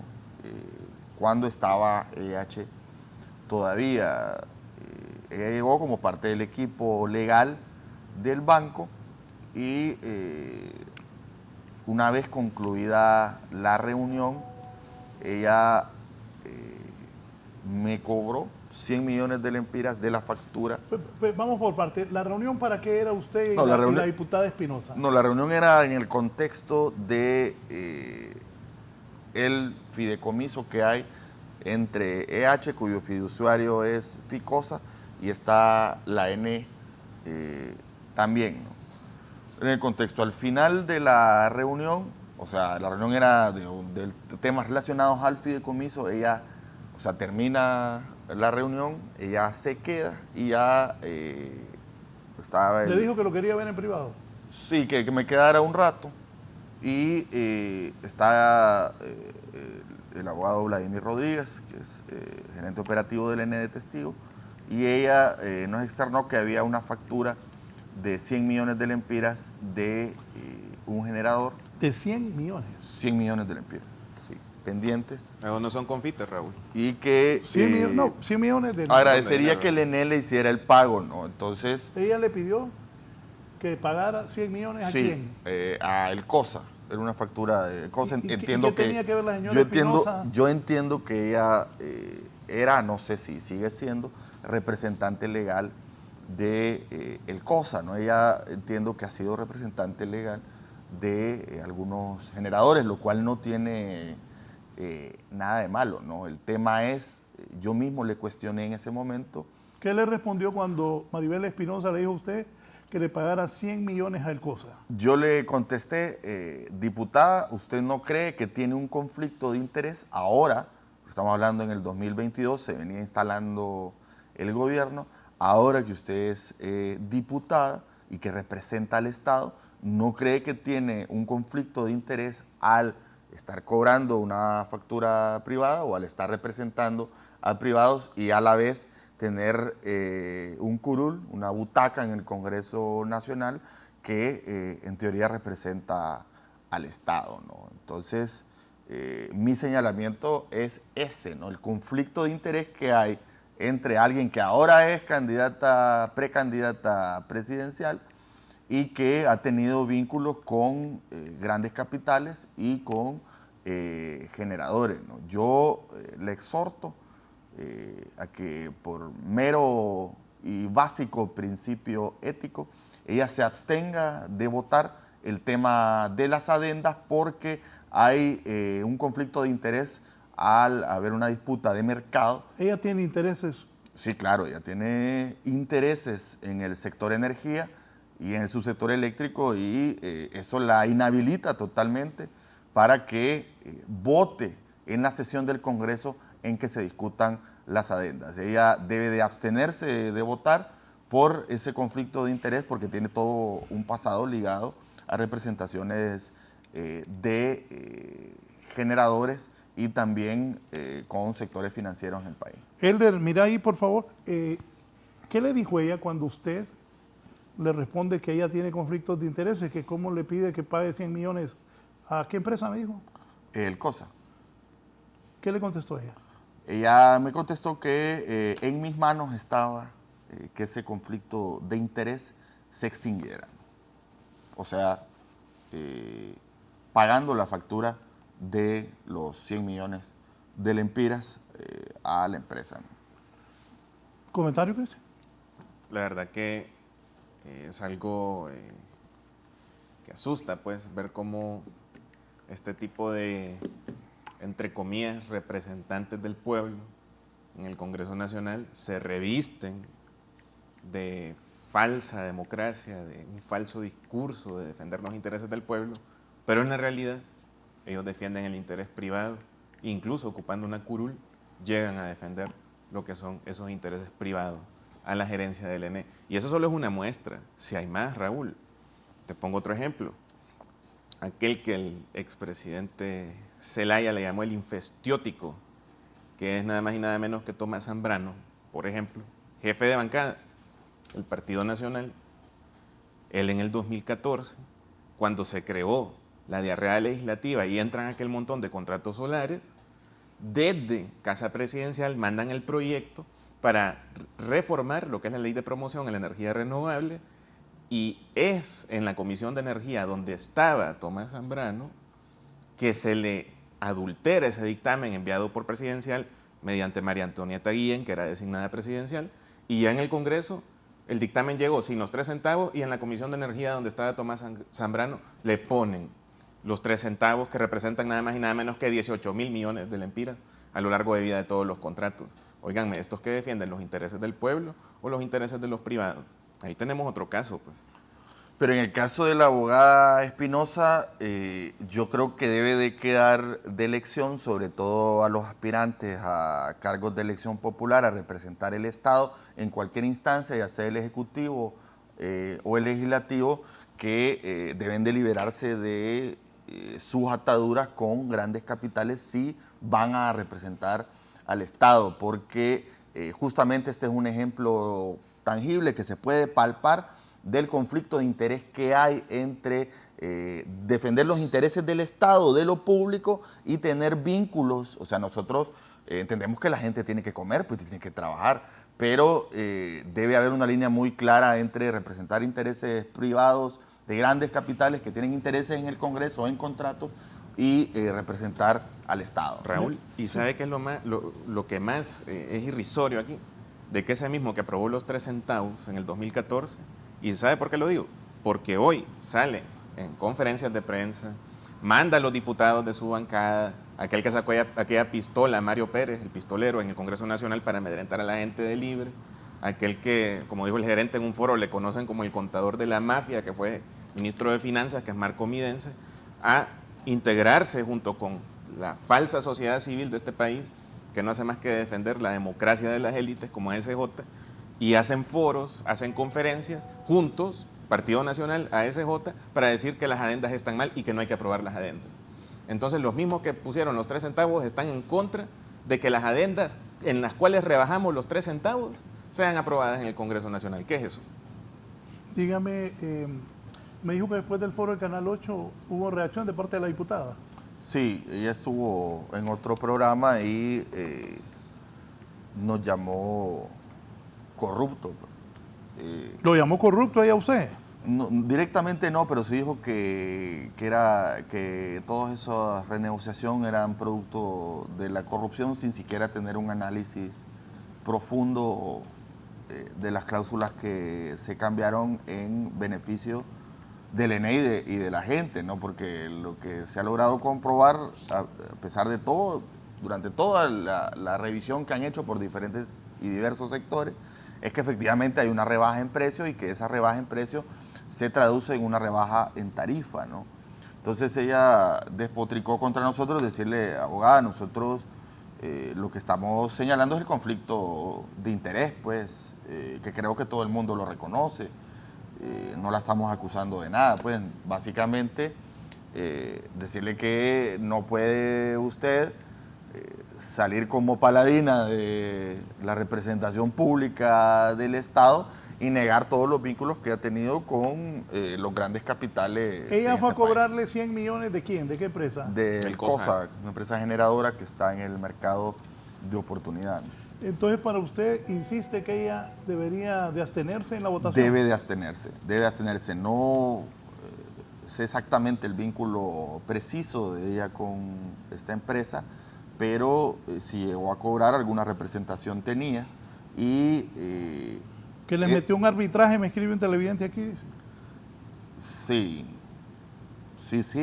Bueno, el arbitraje lo metió Soposa Idesa, que es la Solar, ¿no? Que justamente es, digamos, son empresas vinculadas al grupo Larage, ¿no? La señora ahora aspira a ganar una candidatura en el Partido Liberal. Hoy es diputada por el Partido Salvador de Honduras y la señora Espinosa, entiendo, aspira ahora a ser la candidata del Partido Liberal. ¿Comentario de eso? Sí, o sea, si le quiere una opinión muy personal, alguien que tiene vínculos y que ha desarrollado su carrera profesional ligada a sectores poderosos de este país y a financieros, no puede pretender aspirar a representar al Estado, que por naturaleza, por origen, al haber disputas de mercado, por ejemplo en el sector energía, hay conflictividad, ¿no? No, y como dice también, ahí para los que somos creyentes, por sus hechos los conoceréis. Óiganme, qué clase de ética puede tener alguien que pasa brincando de partido en partido. Eso no es ético, eso es completamente descabellado, pues. Y solo la gente que realmente tiene otro tipo de intereses cambia sus ideales o nunca tuvo ideales más que defender los ideales de la empresa privada y anda saltando como trampolín, que hoy estoy en el partido PCH, mañana estoy en el partido liberal, pasado mañana no sé en cuál voy a estar. Eso, señores, no es ética. Y lo otro que no es ética es desde una posición gubernamental, de un poder del Estado como lo que es el poder legislativo, y desde una curul, andarle cobrando los mandados y los favores a los generadores. Entonces, con estos dos indicadores, por su hecho los conoceréis, para mí no tiene ninguna catadura moral ni ética Maribel Espinosa para opinar o juzgar o votar en el tema de la aprobación o no de las adendas de energía. Más allá de cualquier cosa, yo creo que ante eso lo primordial es que ella se abstenga en la votación y es más, debería de evitar comentarios públicos sobre la discusión de las adendas debido a este antecedente. Ya debe de salirse de la discusión pública del tema de las adendas debido al severo conflicto de interés que ella tiene. Bien, voy a hacerles unas preguntas rápidas. ¿Cómo se va a resolver? ¿Va a haber crisis 2025-2026 de energía? Les decía, es año electoral, bien delicado este tema. ¿Cómo se va a enfrentar esto, ministro? Mire, nosotros hemos desarrollado una planificación prácticamente para los próximos 10 años. El mayor problema, el mayor reto, como usted lo plantea, es 2025 y 2026. Nosotros, ante esta crisis que hubo debido al fenómeno regional, sobre todo en abril y en mayo, que expuso totalmente la podredumbre que existe, la pudrición encontrada en el sistema eléctrico, ¿no? A nivel de equipos, de postes, de transformadores, de subestaciones, de los mismos cables, ¿no? Nos dejó ciertas lecciones, ¿no? Por ejemplo, en el peor momento, cuando se cayó el eólico, cuando los aportes hídricos de las represas, las pequeñas centrales a filo de agua y los embalses también cayeron, se llegó a tener una disponibilidad de energía de aproximadamente 1.650 o 1.700 megawatts. La demanda creció a un nivel histórico, ¿no? Más del 30% y llegó a ubicarse entre 2.050 y 2.100 megawatts, ¿no? Nosotros necesitamos, en pocas palabras, Raúl, incorporar al menos 300 megawatts para el siguiente verano para evitar que un fenómeno de olas de calor nos vuelva a golpear, y se necesitan otros 150 a 200 megawatts para el 2026, ¿no? Eso serían aproximadamente 500, ingresar 500 a 550 o 450 megawatts entre 2025 y 2026, y tenemos que lanzar la licitación pública internacional de los 1.500 megawatts para que estas plantas empiecen a ingresar en 2027 y 2028, ¿no? El reto es que la ley hondureña, el marco jurídico hondureño, permite incorporar energía vía licitación pública internacional, y una licitación pública internacional le tarda 6 meses en emitirse, otros 2 meses en adjudicar y en firmar contrato, otros 3, 4 meses en cerrar en el cierre financiero, y las plantas tardan en instalarse otros 2 años, 3 años, ¿no? Entonces, no es fácil resolver este problema. Nosotros estamos planteando que debe haber un acuerdo en todo el subsector entre la CRE, la ENE, la Secretaría de Energía y el sector privado para poder incorporar estos 300 megas el siguiente año, los 200 el 2026, y que haya una norma transitoria especial para 2 temas, ¿no? Uno, que no haya un impacto severo en tarifa, y 2, que todos los trámites y todo en general el andamiaje burocrático para la instalación de estos proyectos sea de forma expedita, ¿no? Entonces nosotros, solventando el tema de 2025 y 2026 y que se lance la licitación en las próximas semanas y que las plantas vayan ingresando a partir del 2027 y 2028, tendríamos cubierto los próximos 6 a 8 años en materia de abastecimiento de energía, pero sí hay que llegar a acuerdos con todos los sectores para que se permita la expedita instalación de estas plantas, ¿no? Decir también, Raúl, que para cerrar, la energía que va a entrar el 2025 y el 2026 evidentemente no es barata, ¿no? Nosotros, los precios competitivos de energía se van a lograr con la licitación pública internacional y va a haber que hacer un sacrificio, sobre todo 2025, 2026, para cubrir toda esta falta histórica que hubo de ordenamiento en el subsector eléctrico. La licitación de 1.500 megas, ¿cómo va? Estamos en la etapa final de los términos de referencia, ya está en estos momentos en la cancha de la CRE, la aprobación de los términos de referencia para próxima realización de las bases y publicación del anuncio. Nosotros esperamos que sea una licitación exitosa y que sobre todo nos permita, como en otros países de la región, obtener precios competitivos y que esto vaya bajando la factura y el costo que paga el Estado por la energía, ¿no? Dice el ingeniero José Rafael López que le bajen 4 centavos al contrato del tornillito, lo tienen calladito, ahí está lo grueso, lo demás son centavos. ¿Qué hay de eso? Bueno, el tornillito es un proyecto que está en gestación, entendemos que está en fase de financiamiento con el Banco Centroamericano y recordar que ese proyecto estaba cuando nosotros llegamos ya estaba incluido en el plan de expansión y generación y no sabemos si va a lograr concretarse, ¿no? Va a tener que ser un tema entre el banco y la empresa que lo está desarrollando. Ingeniero Sanabria, ¿por qué no bajan sustancialmente las pérdidas?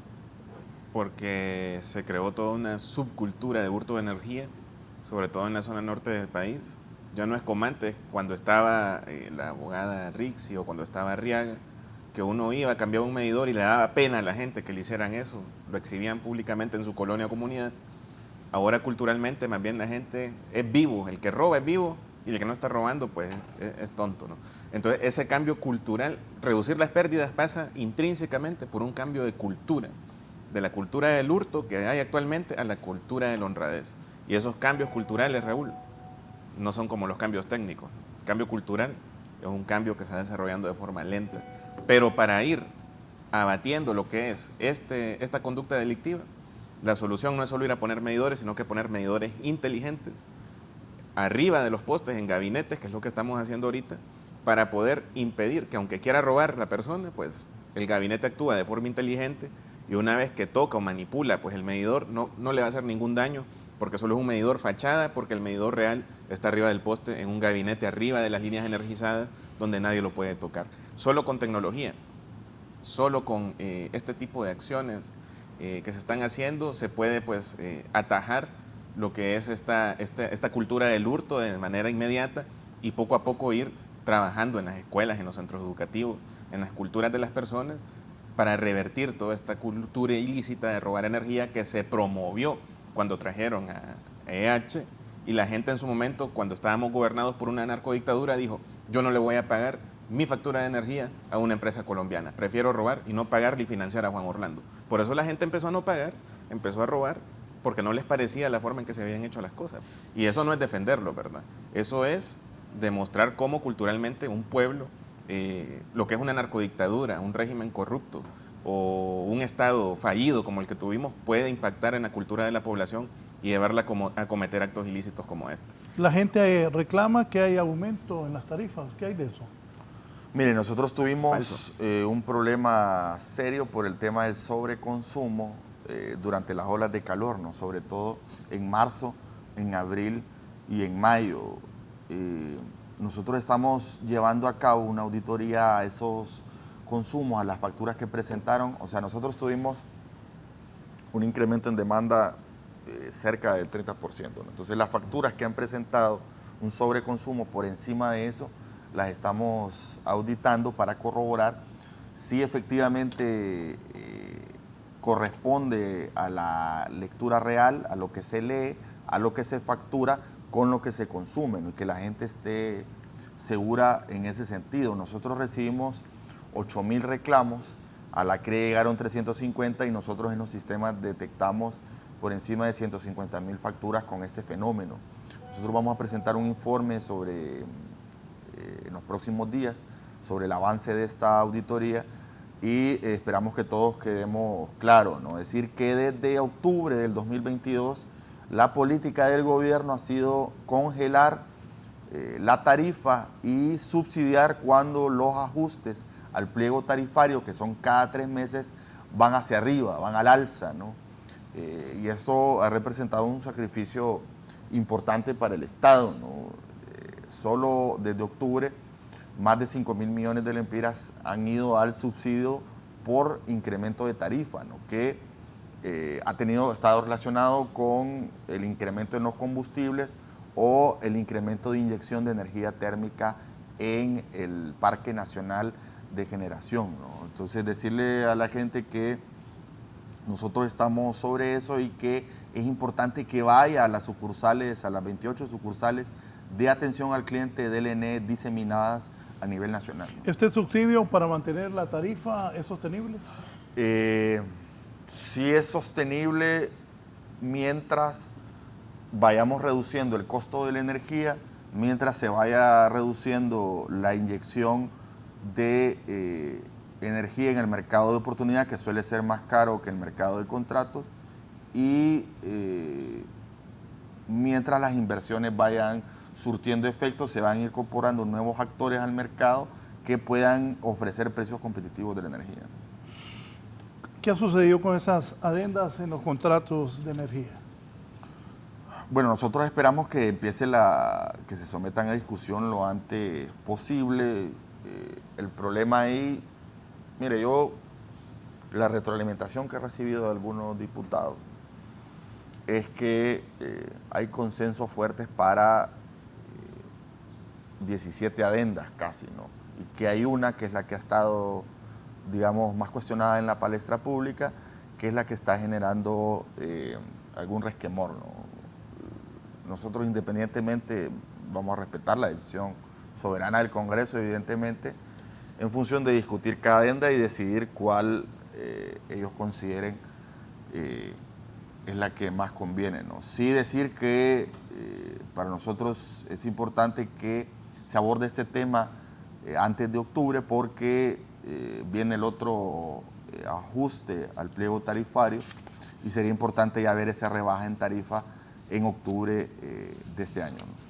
¿Estos 18 contratos de adenda son todos térmicos o hay renovables? No hay renovables, de hecho son 11 contratos fotovoltaicos, hay 2 de biomasa, 3 eólicos y 3 térmicos, ¿no? Digamos que esa es más o menos la composición que tiene. Son casi 700, son más de 850 megawatts, eso representa casi el 50% de la inyección de cuando hay demandas pico, ¿no? O sea que sí es una fracción importante de la energía que se está inyectando y va a representar un ahorro de 30.000 millones de lempiras en la vigencia de los contratos y de 2.000 millones de lempiras al año, ¿no? Y cada trimestre estos 2.000 millones de lempiras al año tienen un efecto en contener tarifas. Si la tarifa va al alza, por ejemplo, en determinado trimestre, esta rebaja, esta reducción en precio permite contener hasta 2% en tarifa, o sea que es un beneficio sostenido durante la vigencia de los contratos, ¿no? Entonces es una prueba tangible de cómo el gobierno llegó a acuerdos con los generadores, llegamos a acuerdos y hemos logrado esta renegociación. Lo que falta es que el Congreso lo someta a discusión y que además se deje de politizar tanto por sectores como el Partido Nacional u otros sectores más conservadores del Partido Liberal. La discusión solo me decía, ¿sabe qué me decía un alto cargo, no voy a decir el nombre, un alto cargo del ICE, del Instituto Costarricense de Electricidad. Solo en Honduras he visto que hay sectores que le ponen peros cuando hay una rebaja en precios y hay una rebaja en tarifa. Me dice, yo nunca había visto eso.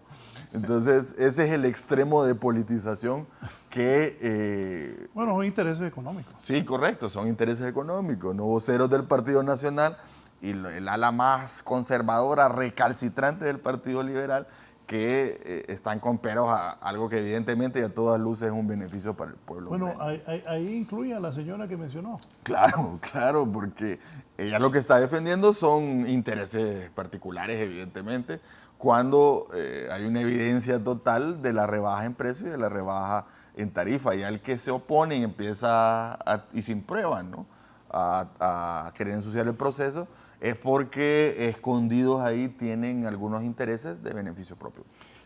Hoy ya es 5 de agosto del 2024. ¿La mayoría de energía producida en Honduras es renovable o es térmica? Sigue siendo renovable, ¿no? Entre el 55 y el 60% de la energía que se inyecta en Honduras sigue siendo renovable. Hoy al día, por ejemplo, con las lluvias ya se han recuperado mucho los aportes hídricos de las pequeñas centrales, de las pequeñas represas a filo de agua, y también se han mejorado mucho los embalses. Ya Patuca 3, por ejemplo, está casi en 289 metros sobre el nivel del mar, que es casi su nivel máximo operativo, y las demás centrales también tienen buena salud con sus embalses, ¿no? Sin embargo, durante abril y mayo sobre todo, hubo una distorsión total del mercado y del sistema interconectado nacional, ya que se inyectó casi el 60% de la energía vía mercado de oportunidad, y eso fue lo que encareció los precios de la energía. Nosotros tenemos que encaminarnos, Raúl, a regularizar ciertas plantas en el mercado de oportunidad, pero también a que participen la mayor cantidad de oferentes de plantas y de agentes generadores en la licitación de 1.500, ¿no? Y poco a poco ir mejorando los precios. A medida que haya más agentes y mayor competitividad, van a mejorar los precios, y además a medida de que el ENE avance con los proyectos que tiene de inversión en generación. Es importante que la ENE se incorpore como un agente de mercado generador con sus propios proyectos para que también bajen los precios de la energía en el país. Cristian, ¿sobre eso? Sí, bueno, sobre eso pues recordarle al pueblo hondureño, a todas las personas que nos miran, ¿no?, aquel famoso mito de la caverna, ¿verdad?, de Platón, donde está una pared, está una gente sentada así viendo la pared, pero le están proyectando sombras, ¿verdad? Entonces, pueblo hondureño, esas sombras son Maribel Espinosa, Tomás Zambrano, ASJ, el tema de Brasa Bola, entre otros, ¿verdad? El pueblo hondureño tiene que tener bien identificados a los enemigos del ENE. Esas son las sombras. Los verdaderos enemigos son los carteles financieros, los carteles que son los oligopolios de generación, y eso lo tenemos bien claro, y lo tiene que tener claro el pueblo hondureño para no distraernos y no dejarnos enrollar en estas discusiones bizantinas, ¿no?, como dice el gerente muchas veces. Sí es cierto, hay que dar respuesta porque esta gente genera ruido ante la matriz mediática con las mentiras y calumnias que hacen, pero pueblo hondureño, el proyecto de transformación empezó en este gobierno y tiene que continuar. Y para que continúe, tenemos que tener claras que las transformaciones profundas vienen con la ley de energía que se aprobó y la profundización de estas reformas estructurales, donde se plantea claramente líneas estratégicas que chocan en contra de los intereses de estos cárteles financieros y oligopolios de generación, que por eso han rebuznado tanto en contra de los proyectos del ENE, de las líneas estratégicas del ENE y de la promoción de la incorporación de nuevas plantas, de nuevos combustibles, porque toda esta filosofía rompe con el monopolio que ha tenido cautivo el mercado eléctrico hondureño. Entonces, teniendo claro esto, Raúl, decirle al pueblo hondureño de que tenemos que profundizar las transformaciones, no distraernos con las sombras, con los distractores, ¿no?, que ponen estas falsas agendas de sociedad civil revestidas de esa falsa democracia del imperialismo, ¿no?, que le gusta impartir la democracia con bombas y con bloqueos económicos, es de la democracia que les gusta a ellos. No, nuestra democracia es otra, es una democracia para el pueblo, para hacerle justicia social a cada hondureño y hondureña, y esa justicia social, parte de ella es mantener la vigencia pública del ENE. No dejemos que nos quiten el ENE, pueblo hondureño, defendámosla, apostemos por profundizar el proyecto de transformación, combatir a los verdaderos enemigos de la empresa y mantener la vigencia pública del ENE, que es para todos y todas. Finalmente, le agradezco su comparecencia esta mañana. ¿El programa de recuperación de pérdidas hacia dónde va? El programa de pérdidas va rumbo al éxito, ya que el programa de pérdidas costó mucho esfuerzo montarlo y operativizarlo.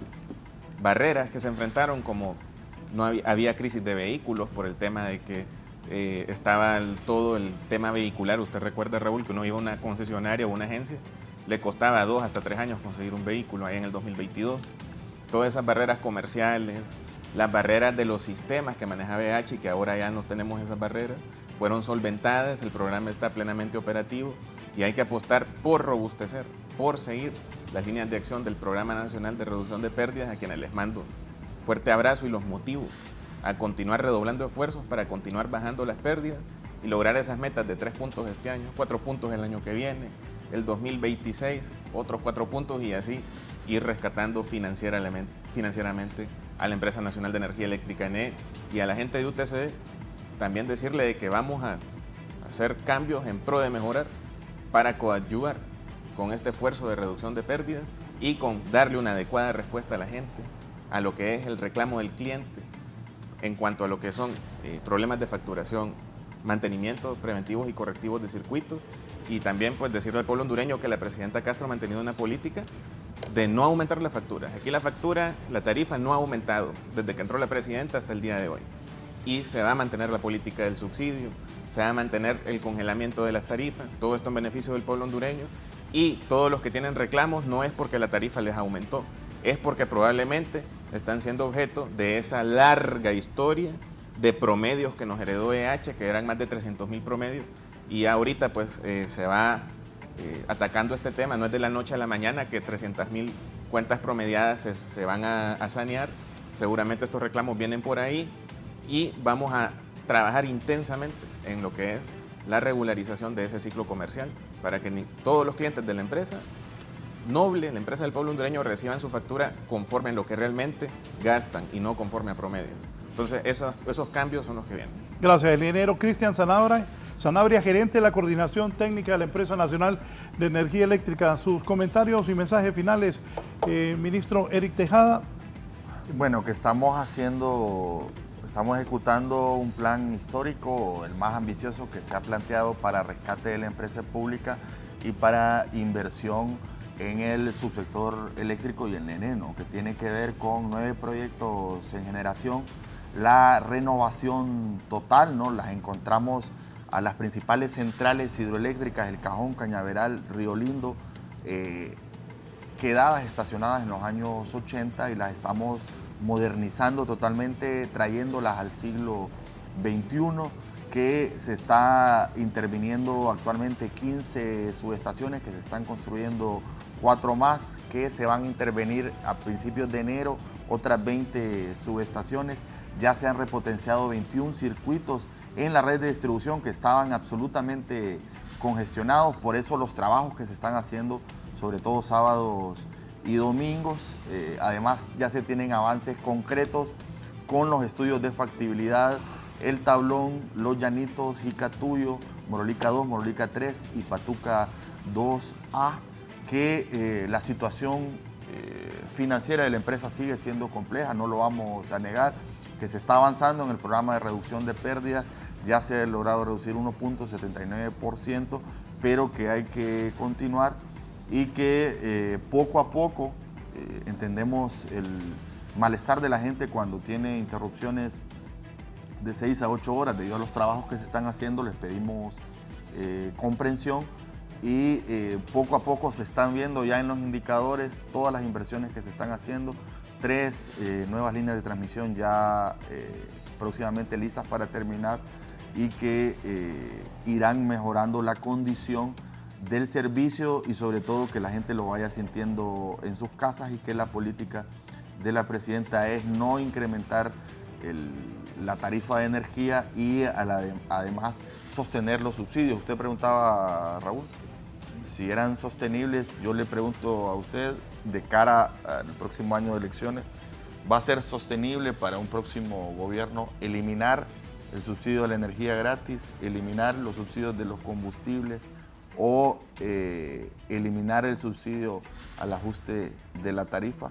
¿Va a poder la generalidad del pueblo hondureño, que está en condiciones económicas difíciles aún, a pesar de todo el esfuerzo que se está haciendo desde el gobierno para mejorar las condiciones económicas de la gente, poder erradicar esos subsidios que ya son parte de la vida cotidiana de la gente y que los ayuda en su día a día y que lo están viendo reflejados en su vida cotidiana? Eso es lo que quieren hacer los libertarios, eliminar subsidios, beneficios a la gente y meternos en una crisis como la de Argentina.